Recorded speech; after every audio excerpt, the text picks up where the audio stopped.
Hello, boys and girls. Welcome to Project 11. And you may say, Mr. N, why do you have a shirt on that looks like the American flag? Well, it's because this next project is about Veterans Day. And it's just by coincidence it's Project 11 because Veterans Day falls on November the 11th.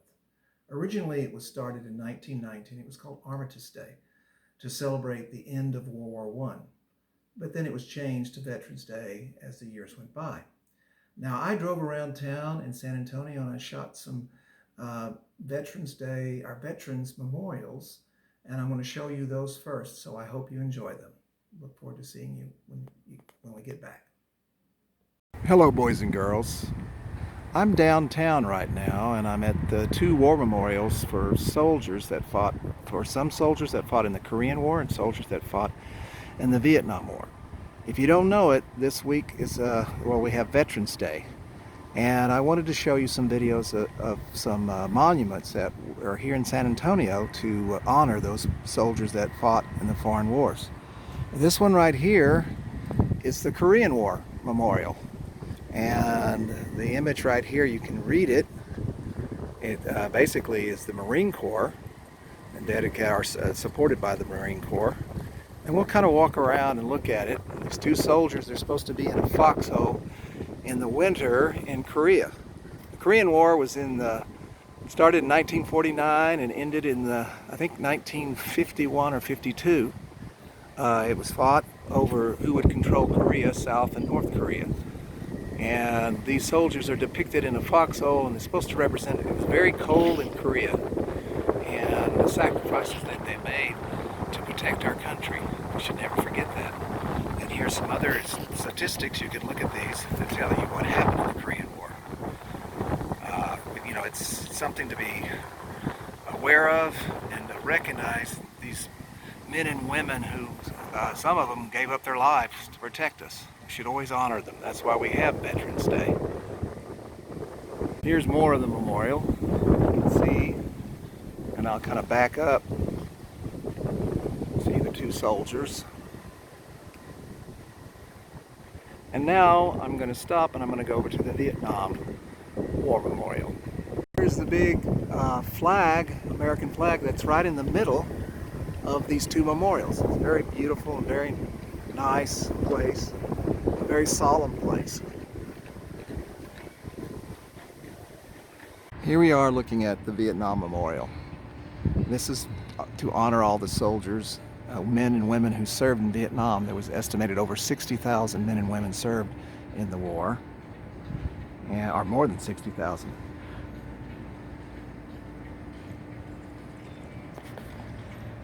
Very touching sculpture of a medic helping a wounded soldier.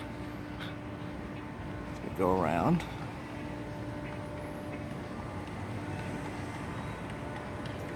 Of course, sculpture is an art form, and you will see a lot of sculptures that are used as memorials.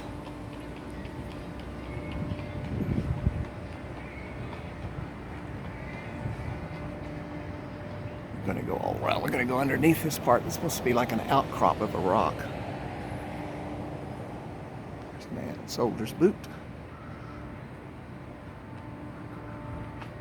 Soldiers looking up. Very powerful sculpture. He's helping his comrade that's been wounded. Here again to honor all the men and women that served our country and keep us safe. See you later. You know, boys and girls, I said that these memorials were for the Korean War and the Vietnam War. Well, here's another memorial, which I'd even forgot about and didn't know it was here. And this was put in and dedicated to the men and women who fought in World War II in the Battle of the Bulge, which was a major battle in World War II and really was a pivotal point in defeating the Germans in World War II. And this is a beautiful plaque that commemorates those young men and women that sacrificed and worked hard to protect us. We should never forget Veterans Day. It's probably one of the most important holidays in our country. Hello, boys and girls. Here I am. I'm actually in my neighborhood. This is by my pool. And they've created this flagpole setting to honor veterans. And all the branches of the service's flags are represented. There's the Air Force flag right there. There's the Marine Corps, and of course there's the United States flag and the Texas flag. And back over there, another blue flag is the Navy flag, and then the white flag represents the Army. The Army, the Navy, the Marine Corps, and the Air Force. The main branches of the military. So they've created this little seating area in my neighborhood to honor all the veterans that have served in the military. So very nice and very touching. See you later. I'm back, boys and girls. I hope you enjoyed those videos of the veterans memorials and the flags. To start off with, I'm going to talk about my family. And you may have veterans in your family, or even your family may be in the military right now as we speak. First picture I'm going to show you is a picture of my great-grandfather, Albert Niengdorf, after my namesake. And Albert lived in Germany. He came to Canada in 1866, and then he went over to the United States.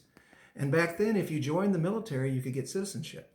So he went into Michigan, where he joined, and this is where this unit is started, the 7th Cavalry.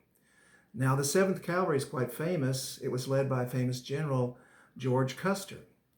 And of course, I won't go into what happened to Custer. You'll have to look into the history books. But one of the things that happened after the Civil War, Custer was sent down to Texas. And so did my grandfather. He went with the 7th Cavalry down to Texas. And that's where he ended up. And he was what they call a wagon master. He was a great woodworker. He was a guy that carved wood, and he worked on wagons, and that was his job. And then eventually he left the 7th Cavalry. Okay? This next picture is of my grandfather on my mother's side. And he fought in the Spanish-American War. Now you may say, grandfather?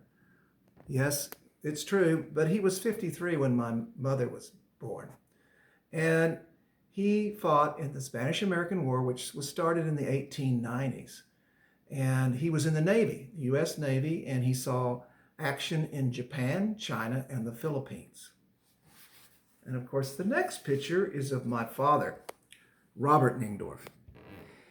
And this is a picture. He was a sergeant in what they call the Army Air Corps. They didn't have the Air Force back in World War II. He was in World War II. And he served in the Pacific. In World War II, there were two campaigns. There was the European campaign and there was the Pacific campaign. Because at that time, the United States was fighting the Axis powers. They were fighting the Germans and the Italians in Europe, and they were fighting the Japanese in the Pacific. And he was in the Pacific. He was what they call a radio man. He worked on radios in the big airplanes, the B-29s. And he was stationed in Guam. He didn't see any action, fortunately for him. Now, my next picture is of my Uncle Turk, my mother's my mother's brother, my mother's older brother. And he served in World War II, and he was a sergeant too. He was in the Army, and he actually did see action. He was actually wounded in North Africa and was sent home. So not only did he serve for this country, but he was actually received a Purple Heart for his service in this country. And then the next picture is of my Uncle Bill. Now, Uncle Bill was married to my Aunt Ludy, my mother's sister. And he has a really interesting history. I will show you a picture, if we can close up of it, in his military outfit when he was in the Army. It may be hard to see because it's kind of small. But he has the most interesting story of them all. The war started in 1941, and he didn't join the military because he was a professional singer. He sang on the radio.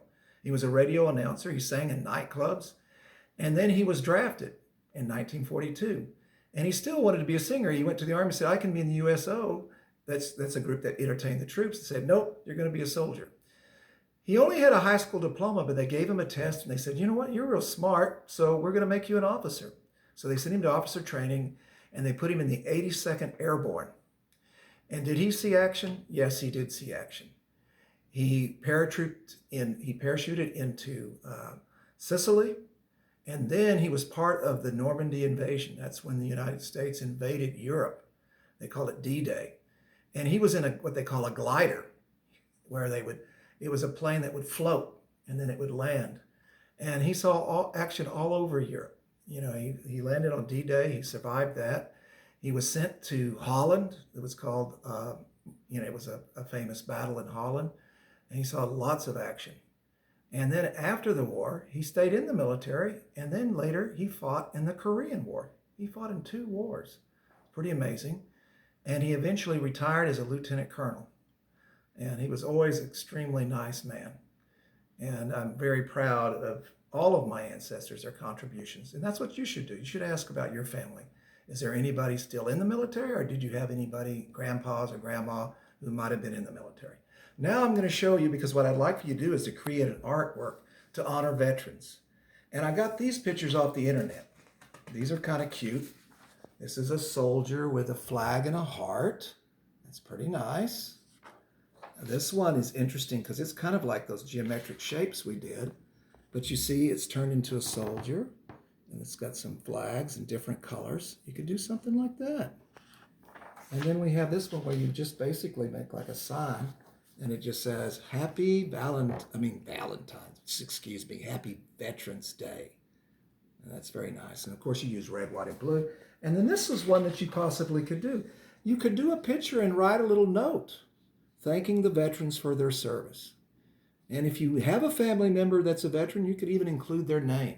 That would be very nice. Now I'm going to show you, the last thing I'm going to show you is some examples from students in the past. And they're all different grade levels. This one's an interesting picture. You got the eagle, you got this tank, you got this heart. He looks like he's on a walkie-talkie. And I'm not sure, that looks kind of like a bad guy.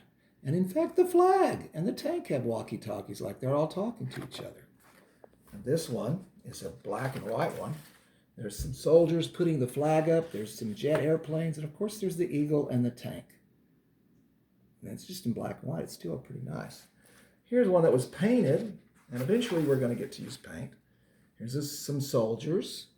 And there's the flag and some stars above. And then this one is pretty neat, because it shows a soldier. If I can get this up for you. This soldier has a red, white, and blue uniform, kind of like my shirt. And he's holding the American flag. And then this is one where they're saying, thank you, veterans.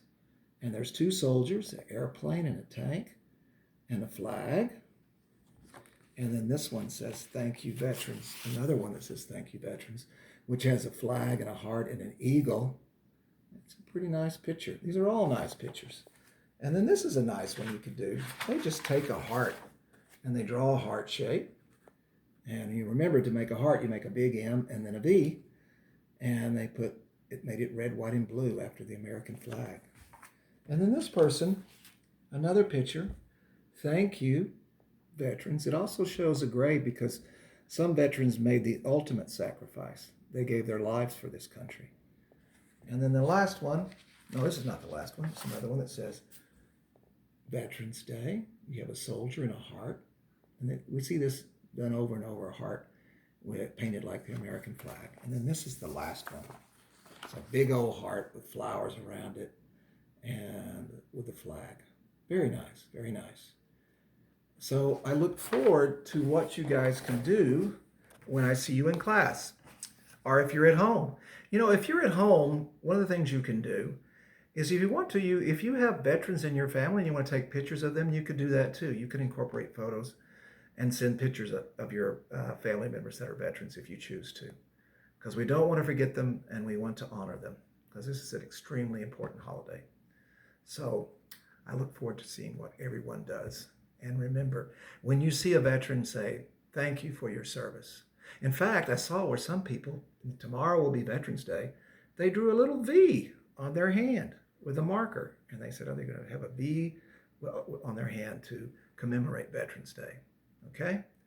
So keep veterans in your heart and stay safe. And I look forward to seeing what you do next. Thank you.